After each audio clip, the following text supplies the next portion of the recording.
Welcome back to Hardworking Man. Today we do a test run of the firewood processing setup I've been working on for quite a while now. I planned on having this done earlier this summer, but we had a few setbacks with equipment, with trucks, vehicles, so I couldn't move the stuff around I needed. And plans have changed as I've gone along, and I'm sure they'll change some more. The other day, I was coming out here to do something else, and I watched Firewood on the Hill, and he had set up a little firewood processing center, which I have been meaning to get set up, and that's why I've accumulated some of the equipment I have. And while I was out doing whatever it was I was doing, I saw this old rack that I had out here, and I was like, oh my gosh, I could use that for my infeed ramp. Initially, my plan was to use some pallet racking that I had to build an infeed ramp. But now when I got the access, I want to use that pallet racking to build a shelter for it. So I no longer wanted to cut it down to build the infeed ramp. But that got the ball rolling. I got distracted and I put this together for a test run. One of the main pieces is the all-wood musclewood log splitter coupled with the all-wood log table. Some people thought, oh, that table's not worth it. You don't need it. It doesn't add that much value to your process. A lot of people who have used it just coupled with the splitter are like, oh my gosh, that's awesome. Rachel and I love it. It keeps you from doing what frickin' Jeep John calls the log splitter merry-go-round, where you're constantly coming over to fill your log lift. You can put almost a third of a cord on this table, go over and split the whole third of a cord before you have to come refill it. You can also fill this with your tractor bucket. You can throw logs on it straight out of the bed of a truck, out of a dump trailer. We love this thing. But you're going to see one of the main reasons I wanted it was for this firewood processing center. The Belfour Samurai, another piece to the puzzle. I went with the Samurai as opposed to the Ninja because it has the pull-through blade. So this portion stays stable. With the Ninja and most buzzsaws, you put the log on this table and you rock it through. But knowing that I wanted to build this processing center, I wanted the stationary table with the movable blade so I could set up the infeed rollers.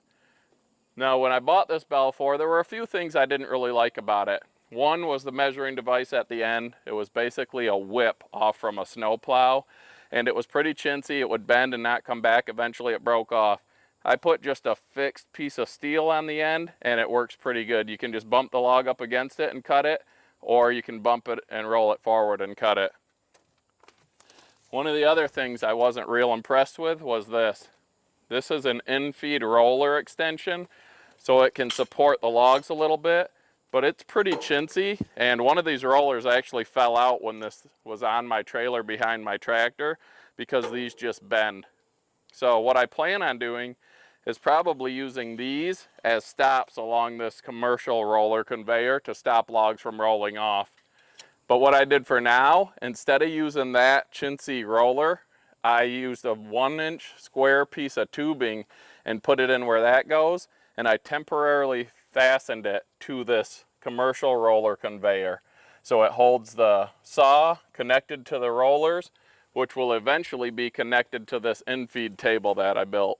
So the infeed table is just 2 pieces of pallet racking cross members on top of this crate, a metal crate that has fork pockets. You can lift it with a forklift. It's pretty beat up, but as you can see, it should work pretty well for this. Initially, I had it further down here in the middle of the rollers, but then with the tractor there, the logs would go off the end and hit it. Ultimately, the plan is going to be to run the Samurai with the Massey Ferguson 35 up at the property, use the Coyote to fill the log lift table, and we'll fill it from the end. This is way too tight of an area to have this set up, but it's just for a test run. There's going to be modifications. Eventually, I'm going to connect this roller to these pallet racking cross members so that it's all one stationary thing, but that'll be when I have it set up and to where I'm going to keep it in the processing center up at the property. One thing that I know that this doesn't have that real processors do, that Rachel ran the other day, is air conditioning, and we're not even working yet and I'm dripping sweat. So our goal is to one day have one of the legit real processors with a cab, but we're not there yet, but that's something that we can work towards. In the meantime, this is going to help us process a bunch of firewood way faster than bucking it by hand or any other method really for anything that's 11 inches on down. A lot of these logs, these smaller ones, I just hand bombed up here, preloaded the conveyor so that we could get these split, get them out of the way, because eventually where these logs are behind Rachel are where I'm going to build that canopy and have the access for our home splitting. But for now, we got to get all this worked up. So I'm going to run the Samurai. I'm going to buck the round, throw it up on the table where Rachel can pull it down, split it, and we got my son Zach. He's going to be pulling it off the splitter and stacking it into the IBC tote. We're going to run out of room in that tote real fast with this setup. We've also got a home heating wood tote for the offcuts and the nasty pieces, but I'm going to have to get another tote down here because we'll fill this half a tote in no time with this system. So let's see how this all works out. If you watch a lot of Firewood channels, and if you were either at or watch footage on the New York State Woodsman show, you probably saw some of the hardworking man shirts, either this one in the safety yellow with the all wood log splitters on the back, or there was an orange one and a blue one with Easton made wood splitters on the back. We gave those away at the show. It was a lot of fun seeing everyone wearing those shirts, and we love seeing our shirts in other people's videos. We did this to team up with the log splitter companies that we use, and eventually we'll probably team up with other companies of products who we use on our channel. So we gave those shirts away. We're gonna do one better at the Paul Bunyan show. We're still giving these shirts away until we run out. But what we're asking you to do is wear them at the show, and when you see Rachel and I think Zach and Nate will be there as well, come up to us, get a picture with us. Hardworking man getting pictures with all of our fans wearing the shirts that we give them. And what we're going to do is set random alarms throughout the day. And so say an alarm goes off at 1:30 p.m. and you, wearing the Hardworking Man shirt at the Paul Bunyan show, come up and say, hey, Hardworking Man, do you mind if we get a picture with you? You're the next person after the alarm goes off. You're going to win a prize. We're going to bring some pretty neat stuff to give away, including one person. We're just going to give them $100. So you're going to want to get these shirts. If you're going to the show, get a hold of us, find out how you can get one, or if you see us, come introduce yourself, we'll chat, give you some shirts, and wear them at the show for your chance to win $100 and some other cool prizes. So I just thought it was a fun idea. We like seeing people wearing them. They're super comfortable shirts. Everybody loves them. If you're going to be at the Paul Bunyan show, hit us up, and we're looking forward to see everybody there. One adjustment I think I'm probably going to end up making is, since I'll be running this without it attached to the tractor, because you don't have to hook up that 3-point, especially with it being mounted to the rollers and the log in-feed table, is I'll probably buy a longer, full-length PTO shaft so that I can have more, I guess, play in how I hook the Massey Ferguson up. Another thing I like to have out here is this little Milwaukee hatchet, because we all know processors like straight, branch-free wood, and even though this isn't a processor, it operates on a similar concept. So with this, I can knock off little nubs here and there that I need to. I have this little roller stand here, just because sometimes if a log is end heavy, it falls off onto the ground, and that'll keep it up from getting on the ground.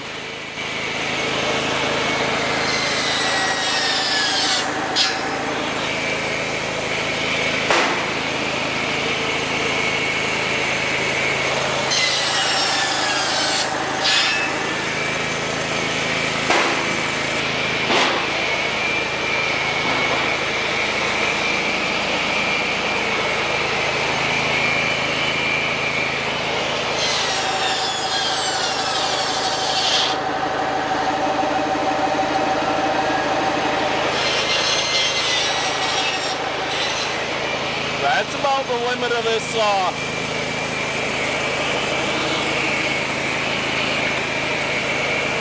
And I don't run this big of stuff through it too often, so that's still not too bad.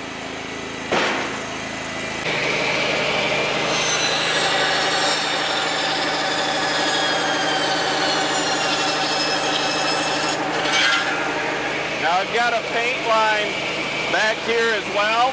So I know this one is 15 inches as well as this one. So when I get a shorter piece, I'll just cut the end off, and I know that by this bag measurement.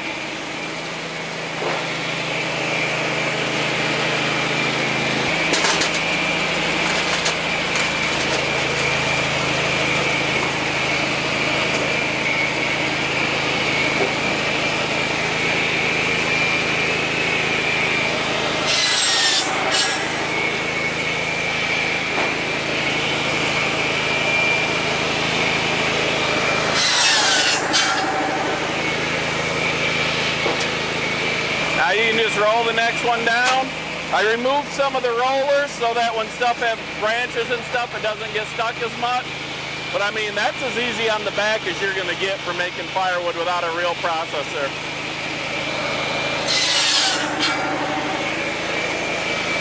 Now I'd like to add a conveyor, either one attached to the splitter, a standalone one, because that's going to be essential for keeping up with the splitting. But I have a livestock loading ramp that I'm going to try to make into one that'll fill IBC totes. But once I have a real conveyor, my plan with that is to actually put it between the Samurai and the table, so these logs can just go onto that conveyor and feed right to the table, and it'll take away me needing to grab them and throw them up there.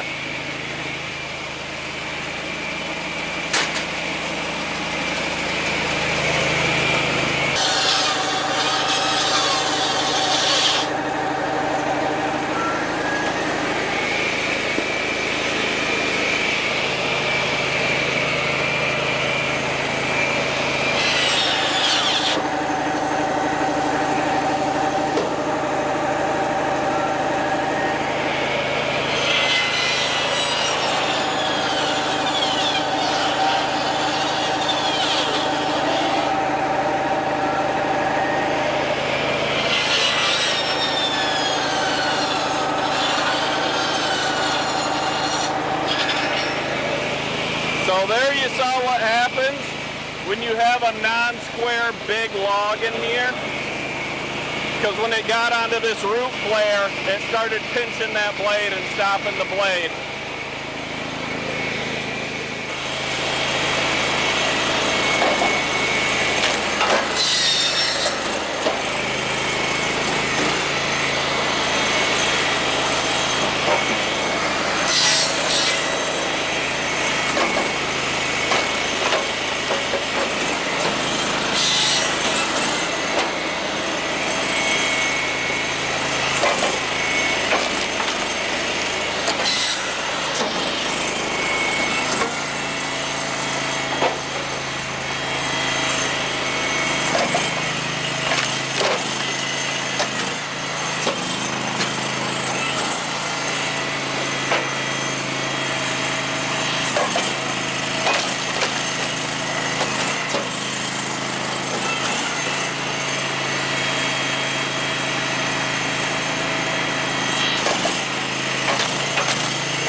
Mikey.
Did not take long at all. That tote was half full from an earlier session today when I tried to get some footage of this. But I mean, we just went logs to probably a little more than half of a third of a cord, whatever that is, in no time at all. It's not a firewood processor, but as far as home setups go, I'm pretty impressed so far with how this is working out. Rachel with her attack pick. Out of the way. I want these little ones. My way. Why are you coming at me? She's always trying to get me with that thing.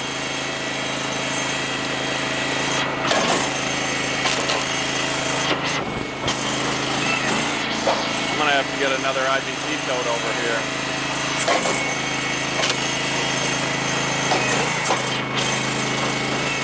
Two things I would have done differently when I ordered this all wood had I known. Bobby offers an extended table. I definitely would have gone with that option because this thing splits so fast, it shoves it out the end of that table in no time. The longer table gives the stacker a little more time to react and try to keep up with the splitter. The other thing I would have done is, now his splitters come standard with auto cycle. We got this without auto cycle. I wish we had it. I didn't know. I never owned a splitter with auto cycle prior to owning this, and with the kids running it sometimes, we weren't sure we wanted auto cycle, so we went without. But I got a hold of Bobby, and he's going to help get us set up with auto cycle on this machine, so we're pretty excited about that. And the next thing we need to add is an elevator for sure.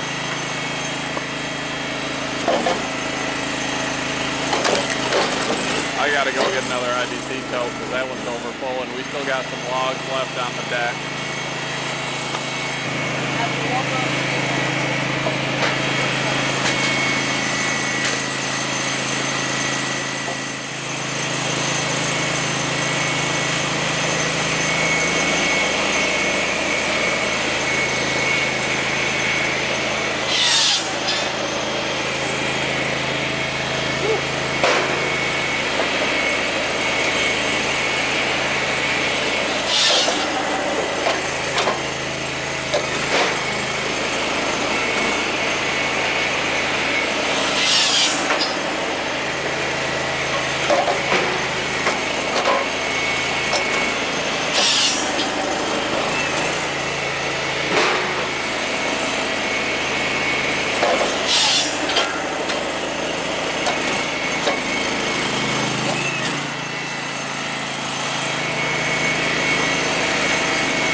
There she goes, folks.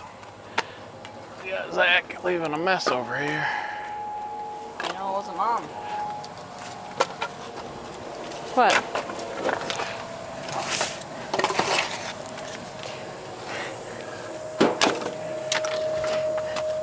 There it is, right here. How's she compare to the 48C? I should compare to the funny AC, eh? You sound like you had helium. That was pretty good for the first test run of this processing setup. It's nowhere close to the 48C that Rachel got to run at the Woodsman show in the cab with the air conditioning and just a crazy impressive machine. But for doing this, you know, 10-inch diameter on down, I think this is the way to go for sure. Yeah, we blew through those logs way faster than I thought. I thought for sure that there'd be no way you were competing with the all-wood, but you kept that table loaded and you kept them rolling perfectly into my cradle so I could just ching through the lever, and then Zach loading it. Like, 3 people got the job done really fast. Now, if we had the 8-way on, we know you can't keep up with Rachel on this splitter because it just puts out too much wood too fast. But with that 6-way that we were really using as a 4-way or just splitting the rounds in half, then you can keep up. And with that size wood, that's all we needed today. We are going to also be getting a new smaller 6-way that Bobby now makes, because this 6-way is more of a boiler wood size and we do a lot of smaller wood. And after I got this, he came out with a newer, smaller 6-way, so I'm going to pick one of those up for when we're between this big 6-way and the 8-way. We'll have the new intermediate 6-way. So that, the auto cycle and elevator, we need to add all that stuff so then we can go get a real processor. Right, no. One day. So on a previous video, I think it was our Boonville walk around video or interviews. Yes, when we interviewed all the log splitter manufacturers. What, where did you just, I thought you were going to say it since you just took over. No, we were working together in we unison. were talking at the same time. We have one heartbeat. Yes, that's how you view it. Okay. Rachel is going to go now. During our Boonville video that we put out, if you haven't checked it out, go back there. We had a little contest to see who could guess how many times, well, it really isn't a guess, you just had to listen, but how many times that Heath and I both said the word all right. Because when I was editing, all I heard was, all right, all right, all right, coming from this guy. So we're like, we have to let people guess. And if you guess right, then you can win a shirt or a hat, whatever you want, hardworking man. 4 of you guessed correctly. So I did a random number integer generator. A random comment generator. No, I did a number generator. Oh, all right. Not she a did. comment. A number integer Because not generator. everybody, the correct number was 45. That's what we got, and we counted several times and had the boys count. So Yeah. 45 is the official correct answer. Well, I couldn't do it where it did to check the 45 in the comment because somebody put 38 plus 7. So I wouldn't have picked that. I don't think that does math for you. Probably not. So anyways, four of you guessed correctly at 45. And so I did 1 through 4, whatever, a number generator. So I didn't just pick one of you. Oh, the mosquitoes are coming out. And Carl Lewis, the man with the plan. You're Carl the winner. Lewis, you won. Shoot us an email, hardworkingmanoutdoors@gmail.com, and let us know if you want a shirt, what size and color, or if you want a hat, what color, and your address, and we'll get that sent out to you. So thanks everyone who participated in that. It was fun. I said all right more than I ever want to say it again. So now I try not to put it in videos at all. But we love the comments. Comment down below on this video. What do you think of the processing setup? What do you see that I can improve? How do you think this stacks up to ones other channels have built? I think it's pretty impressive. I think it's outside sweet. of having a legit processor. And I think we can actually probably out-process some of the smaller processors with this setup. And it's more versatile because we can still do tree service wood with this splitter, where if you have just a small entry-level processor, you're probably not able to do the tree service wood with this. Yeah, So, that Samurai saw is way more impressive than what I've seen on smaller processors. yeah, I love that circular saw. Andrew's processors have the circular saws, and those make this thing look like a toy. Yeah. But this, compared to the chainsaw processors, I think we can outcut them. Obviously, those have some things that are a little bit nicer, but overall, this setup's going to be perfect for our setup up north. Make sure to subscribe, hardworking man. If you want to see more stuff like this, drop a thumbs up and a comment down below. Have a great night, guys.